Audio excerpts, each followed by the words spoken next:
Hi guys, welcome back to my channel. I'm Nat Taurus and I have really taken forever to make another video.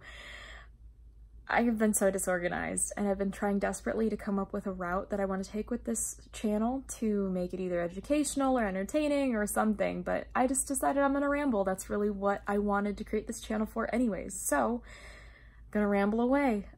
Just whatever the mood is that day.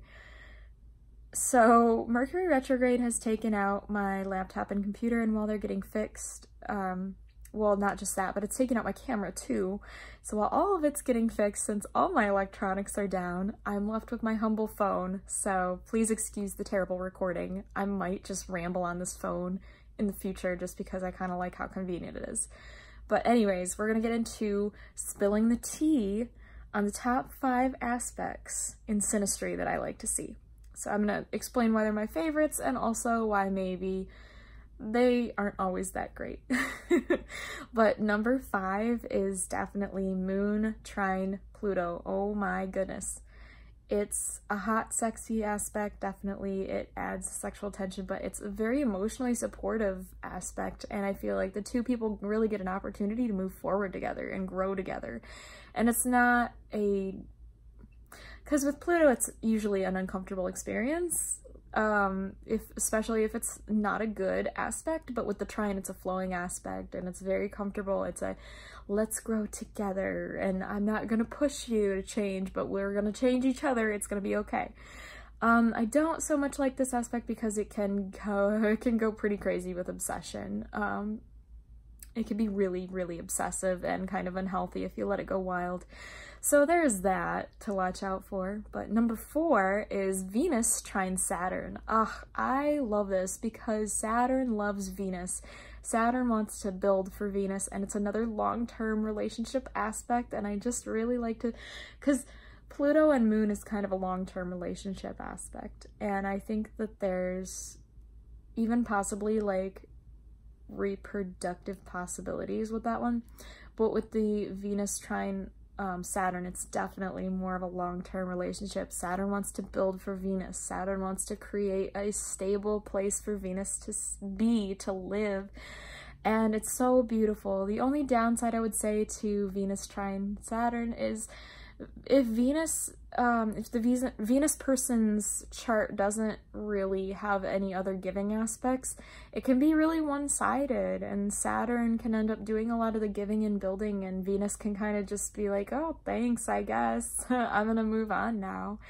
But a lot of times it'll keep two people together, even as friends or something. It keeps you in each other's lives. It's nice. Again, one aspect alone is not enough to keep the chart together, but it is something you want to see if you're looking for long term, so it's kind of nice. It's one of my favorites. It's a great feeling with somebody. Number 3 is going to be any Mars-Sun aspects. Now, Mars-Sun aspects, aside from the inconjunct, maybe. Inconjuncts are never that great. They're kind of a weird, nothing in common feeling, and you just kind of, it feels awkward, I think. I think it feels really awkward. But any other aspects, just super sexy. So sexy. Really good sex, especially, I know it's a little bit, this conjunction can be a little bit out of control, but it's also like really, really, I don't know, zesty. It's a really attractive feeling. You just like, I don't know, Sun feels very attractive to Mars, and ideally if you get mutual Mars-Sun aspects with somebody, oh my god, that is amazing. Now, it's not gonna last necessarily if other things aren't in place, but while you guys are going at it, it's gonna be great, like really great. So that's always a nice one to see. I also really like to see anything with Mars and Venus because, yeah, they're like traditionally supposed to go together. They're like peanut butter and jelly. And other than maybe the inconjunct, again, inconjunct just feels wrong.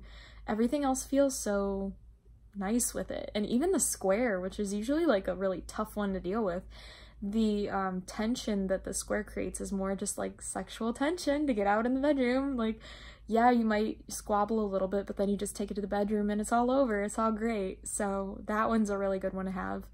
I would say I like Sun Mars a little bit better if you're having a fling.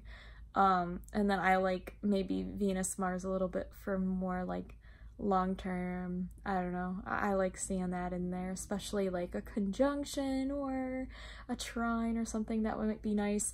I'm always sort of unsure if there's too many trines or too many easy aspects in a charts though, because you want a partner that's going to challenge you, and I can guarantee your partner is going to want somebody to challenge them too. So you don't want too many easy aspects, but it is super nice if you have a couple here and there.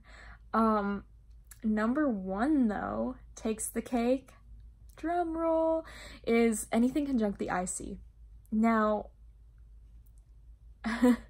usually there's planets that are bad if they have synastry with other planets or if they have synastry with certain angles, but with the IC, there's like very little bad synastry there. I think a lot of times for certain personalities, Mars might be a tough one to have there. But I often see that as a good thing too. I see that as possibly even stimulating, you know, reproducing even a little bit.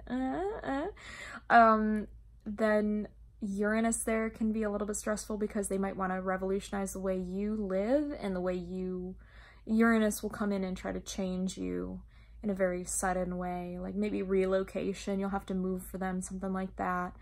But even then, if you're a very Uranus person, if you're very, that's your vibe, that's your energy, then you might actually really like the shakeup.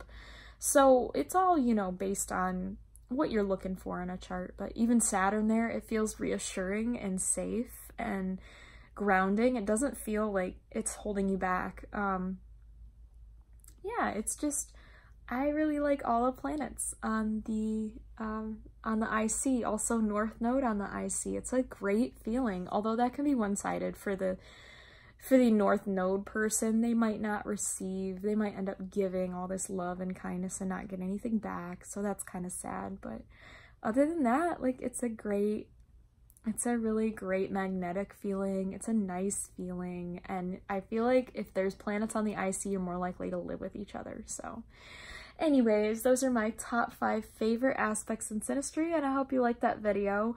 And if you enjoyed this ramble, please like this video and subscribe, and tune back in for my next ramble. Thanks for watching. Bye.